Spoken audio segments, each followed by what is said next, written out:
Good evening. Welcome to Chasing the Facts. I'm your host, Sam Chase, and with us this evening is Chelmsford Superintendent of Schools, Dr. Jay Lang. How are you, Jay? Very good. Thank you for having me. Well, we really appreciate you coming, and of course we have a lot of questions we want to ask you, but we always start the program by asking our guests to just give a very brief biographical summary of your professional background.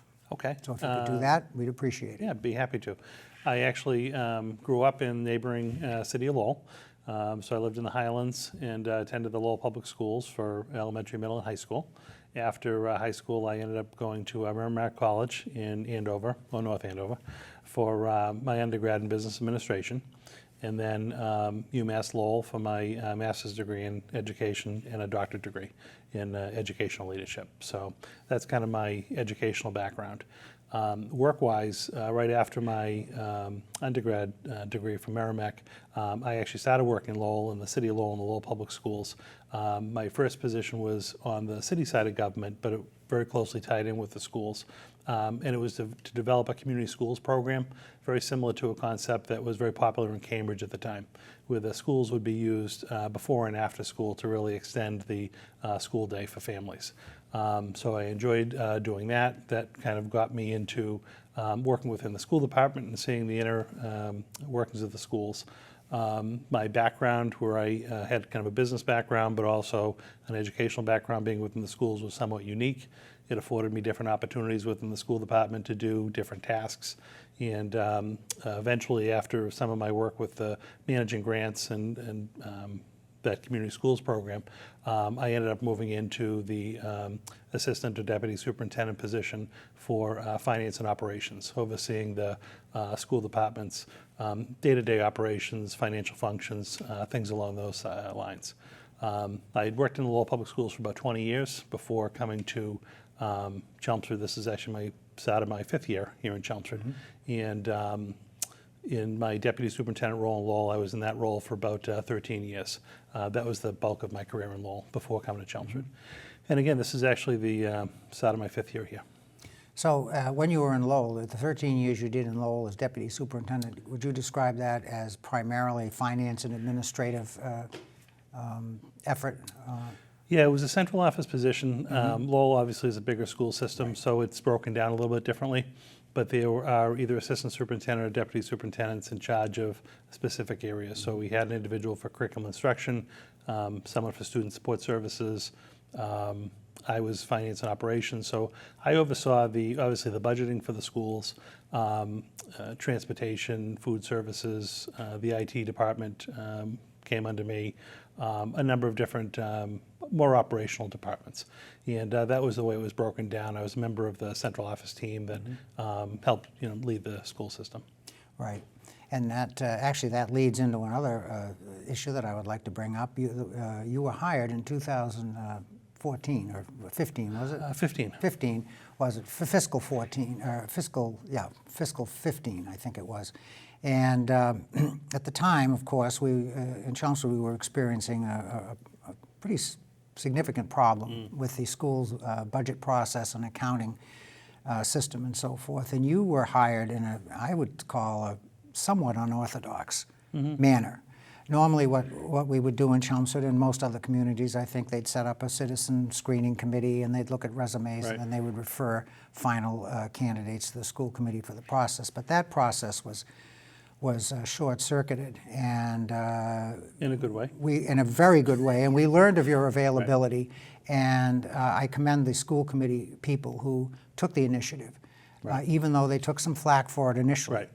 But I think the right choice was made. I think, and you just described your professional background, which includes a lot of financial and administrative, right, knowledge and so forth, and that's exactly, I think, what the school system needed at the time. Right. So that's the first hurdle you had to overcome when you came here. So can you just briefly describe for us some of the things that you had to do to right the ship, as it were? Sure.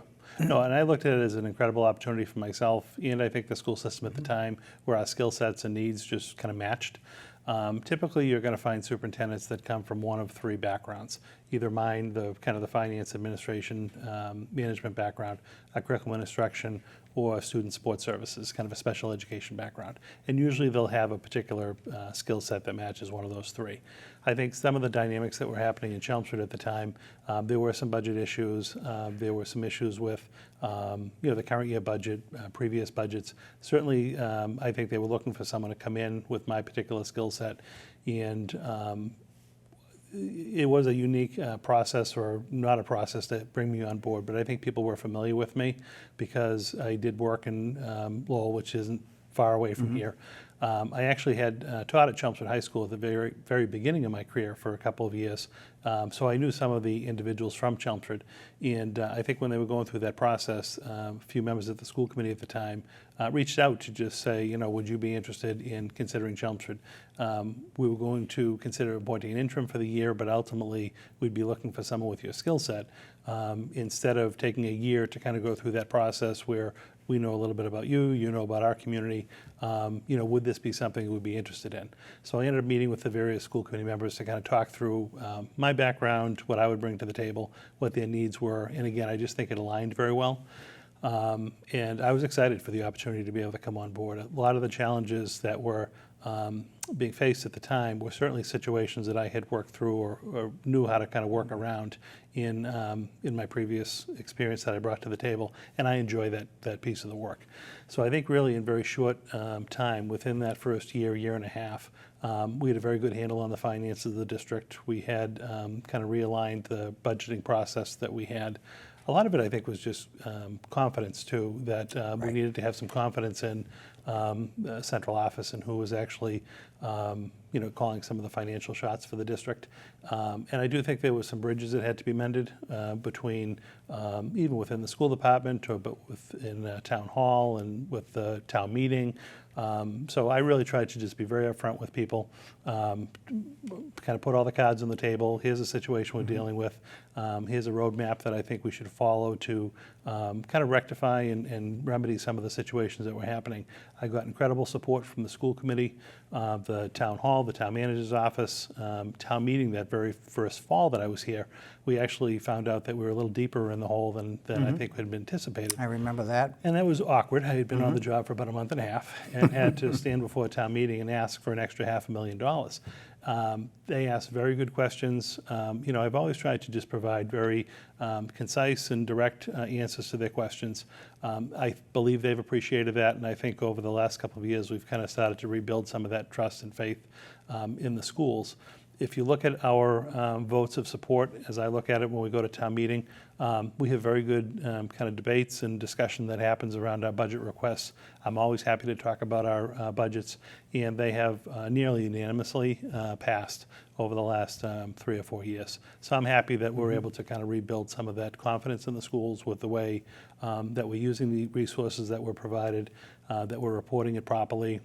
We've actually had 3 years in a row now of completely clean audits from our external audit groups, which is important to me, kind of leading the district, that we know that the public should have some confidence in us and our school system, and that the budget that they give us is going to be well spent, well reported, and benefit the constituents of the town.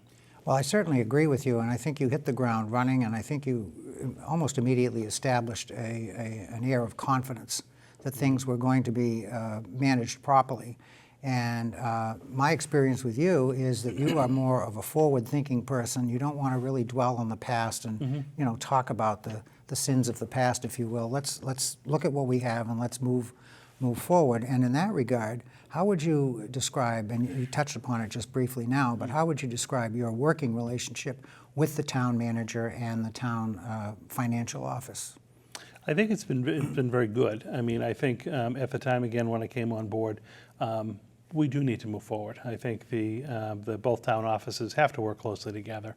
The town manager has to have confidence in me and my role in the schools to know that, if there are issues that are coming up, and I believe he appreciates this, I let him know what's happening. I've always subscribed to the philosophy, I don't like surprises, so if someone on my staff or someone in the town Paul has a particular issue or question or concern, I'd much rather just bring it to the table and talk about it and try to resolve it and move forward, and not have things be lingering. So I think we've just been very upfront with each other. I've appreciated Paul. I think he and his finance team do an outstanding job of managing the town's resources. I've been able to advocate for the schools, and I've always found him to be very open to hearing about our needs. He values education, and Yes, he values the Chelmsford Public Schools as an integral part of the town budget. So I feel like I'm on the same level as every other department in the town when we talk about resource allocation or needs. So I think that's been particularly strong. Just as a side note, I've enjoyed working with all the other town departments as well. We've gotten incredible support from the police department and the fire department as we've implemented some new initiatives in the schools, and they've been very supportive of our needs as well. Well, I think you've described that situation accurately, and the perception, the public perception of your working relationship with Town Hall is pretty much as you've described. And one thing that I haven't heard from you is I haven't heard you complain about a lack of resources or the fact that you think you might be getting shortchanged budget-wise. I mean, I just have not heard that from you or any of your staff members. That wasn't always the case in the past.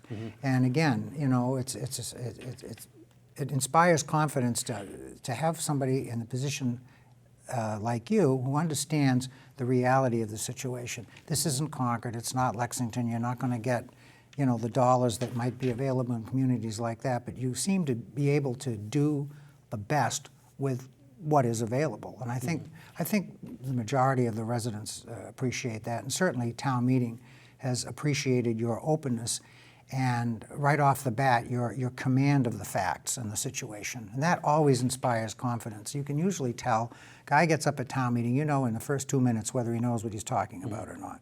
And you certainly come across as a knowledgeable person, and you did from day one. So I think that's done a lot to stabilize that situation. Talking about budgets, I'd like to get your take on Chapter 70 and how we fare in that situation, and if Chelmsford residents can expect much additional assistance in that regard, and generally what do you think the situation is realistically for us? I think that's a tough one, because I think all communities would like to receive more Chapter 70 aid to help reduce some of the burden on the tax base when it comes to supporting the schools. Realistically, I don't think we're in a situation where over the next number of years we're going to see incredible increases in Chapter 70 aid. There have been some alterations to the formula or modifications to the formula from 1993 that have been kind of bantied about at the state level. I think you're going to see different initiatives possibly move forward in that. There's been a little bit of discussion around making some additional money available for ELL or English language learner students. There's been some tweaking to the formula to take into consideration some of your high needs or high poverty students. So there are different factors that are going to contribute to tweaks to the formula, but I think as long as the overall kind of pie or the overall pot of funding doesn't get dramatically increased, you're just going to be reallocating small percentages of that available pot of funding to different cities and towns. And I think one of the things I do realize in Chelmsford, again, I do feel like we've been supported. I feel that our budgets have been fair. We certainly ask for what we need. I don't think we ask for excess. But it does hit me that, you know, we've received the last 2 years approximately $2 million a year as an increase, and only about $100,000 of that comes from Chapter 70. Right. So the town is really picking up the vast majority of those increases each year, and I know that puts a tax on them. That puts a burden on them. So I think when we're preparing budgets, we're very realistic, knowing that we're not going to receive significant increases in state aid. We're actually working with a retired kind of financial guru from the DOE at this point to come in and do a whole synopsis of aid that's affected the Chelmsford Public Schools, what's happened historically, what we can look for under some of the funding tweaks.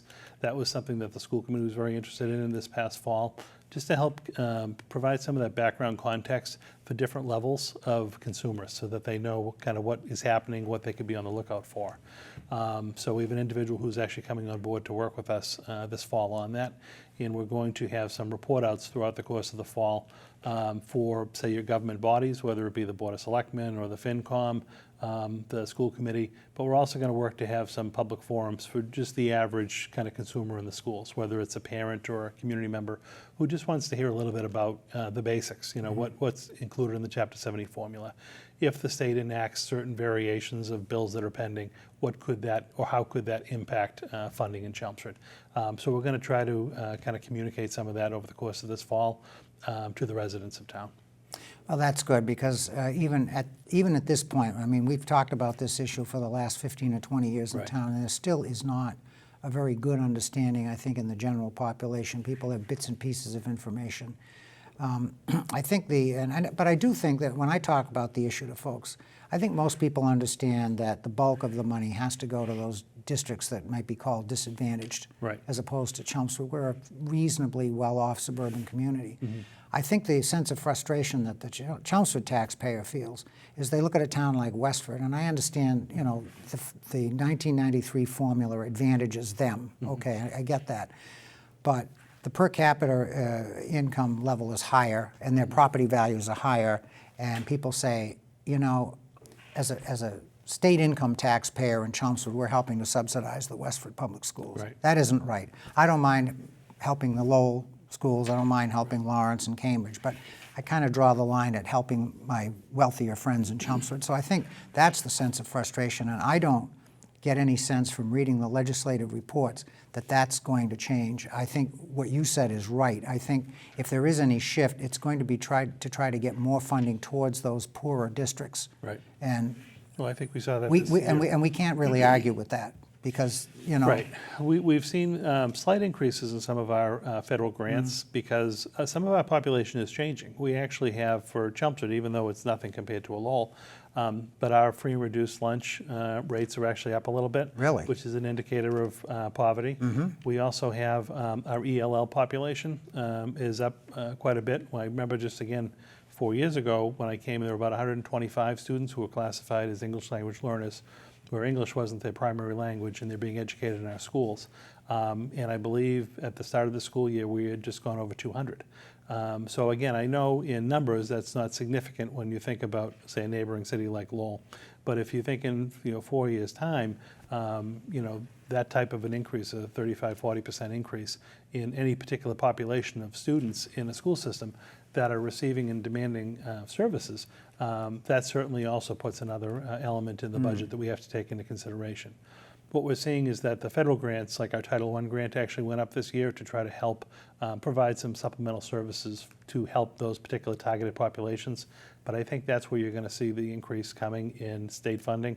It's going to be targeted towards groups. And I think, unfortunately, as a whole, I don't think Chelmsford's going to fare that well. But I want to take the time to really work with this individual to at least be able to tell that story to the community so that they understand what we're up against. It's very important. They understand our budget requests.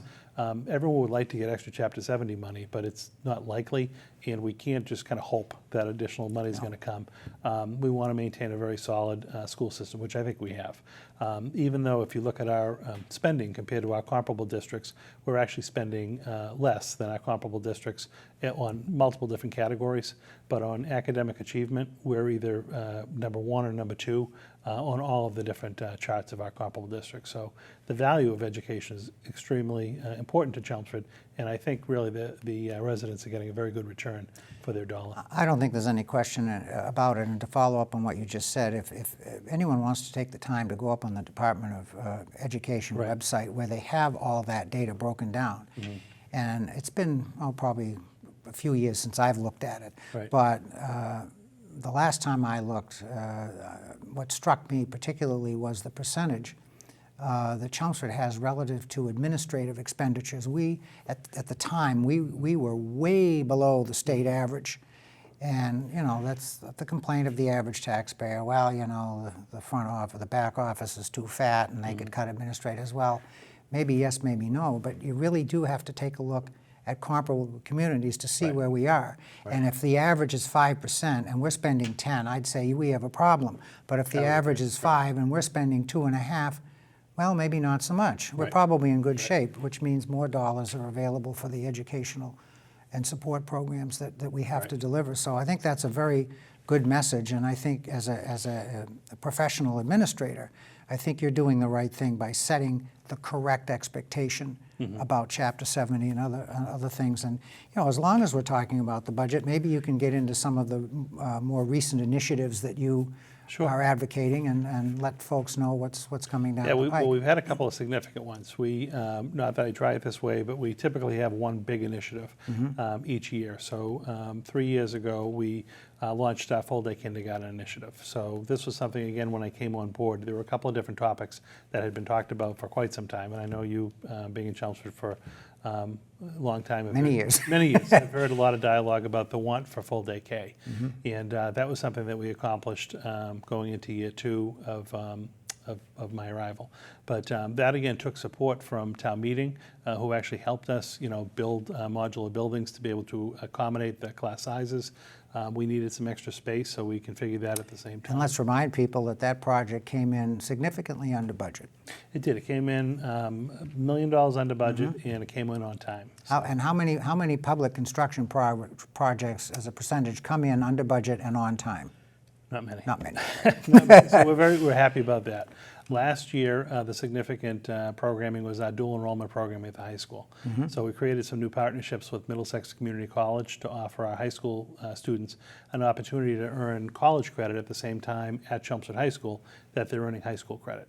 And those credits are transferable when the student then graduates and goes on to college.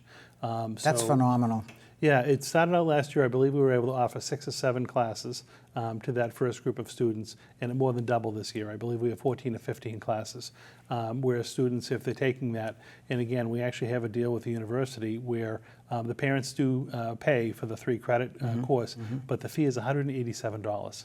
So for $187, that's a deal. It's a great deal for 3 college credits. And I'll tell you, one of my own sons who participated in this program at Lowell was able to actually complete 4 courses before going on to college 2 years ago. And all 4 of those courses transferred directly into, he went to Merrimack, directly into Merrimack, no questions asked. So he almost had a semester under his belt before going in. And again, at that rate, if you're paying under $200 for a 3-credit college course, it doesn't even match, when you go to a private or even a public college or university. So we're very excited about that program. And this year, the big initiative is our one-on-one Chromebook, our laptop initiative. So we were able to put aside some of our money from school choice students. Yes. So we do receive some students who come to Chelmsford from other communities, and we receive some revenue from the state for that. Originally, that revenue had been set as an earmark to possibly help with the implementation of full-day kindergarten, but we ended up not needing that resource because we were able to work with the manager's office at the time, and it was our fiscal 17 budget, I believe, that we implemented full-day K in, so we didn't need to utilize that funding for full-day K. So working with the school committee, we decided to allocate that available funding to fund a one-on-one initiative.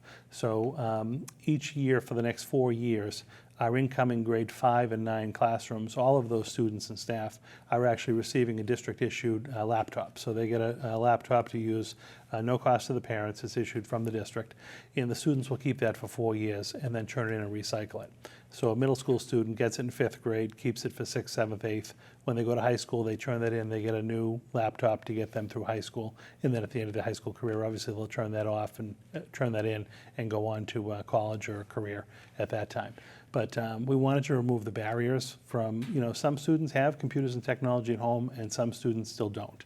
And I think a lot of people just assume everyone in the home has access to technology. And we wanted to remove that barrier, as well as within the classroom during the day, be able to integrate more technology or opportunities for the use of technology in rooms, and not have teachers have to reserve a cart of computers to have it come down to the classroom. But these students, like being in college, come to class with their laptop, and it's not that they're on the computer all day, but it's a resource, and if they need to do some research, they can use it. If there's small group instruction going on, there might be a particular group of students who are utilizing the device at that time, while others are doing a different activity. But again, I think it was a great opportunity to just level the playing field, make sure everyone has the resources that they need to really have the best educational experience. And by implementing this 2 grade levels at a time, in 4 years, we'll actually have the entire district grades 5 through 12. Every one of those students will have a device. We didn't have the resources, obviously, to do 8 grade levels at the same Right. time. We have to do it incrementally. But to be honest with you, to even be talking about the dual enrollment program or the one-on-one Chromebook initiative, 4 years ago, I think I would have been laughed out of the room. But to be able to, we solidified our budget, we're on solid footing, and we're now really being able to talk about doing some really significant program enhancements for the schools, which are benefiting directly the students and ultimately, parents, trying to help the parents as well. Well, those are terrific initiatives, and it sounds to me, just in listening to you talk about them, it sounds to me like you're doing a certain amount of benchmarking with other districts to see where we are. So, for example, on the 101 initiative, where are we relative to other comparable districts? Are we behind, ahead, or equal to them in implementing a program There weren't of this many type? comparable districts doing Okay. that. So there are districts that are not necessarily at comparables, but at the high school level. I know Burlington was a big school district to adopt a one-on-one tablet type initiative Okay. at the high school level some years back. There are different schools that have different iterations of that type of a program. Some it's not necessarily a take-home device. It might just be a device that's available to the students at school during the day. But we wanted to go all the way and allow the student to take the device back and forth with them. I really don't know of many, if any, public high schools that have that type of initiative at the middle school level. Usually it's something that's reserved for the high school. So in this So we're ahead of particular the area, curve. we're ahead of the curve, We're ahead of which the is curve. great. It's good to be able to say that about the Chelmsford system. Right. I think it's wonderful. I mean, the way the world is going. I'm 72 years old, and I've had to adapt. And I'm probably certainly at an advantage because I worked for 30 plus years in the IT industry, so I was kind of Right. forced into it. Right. Not sure where I'd be if I'd been in another discipline. But what always has concerned me about this particular subject is with the advent of this technology, you create a greater divide in your society between the haves and have-nots. If you're not technologically competent, you're Right. falling behind. So this is just great Right. news. I think it's wonderful.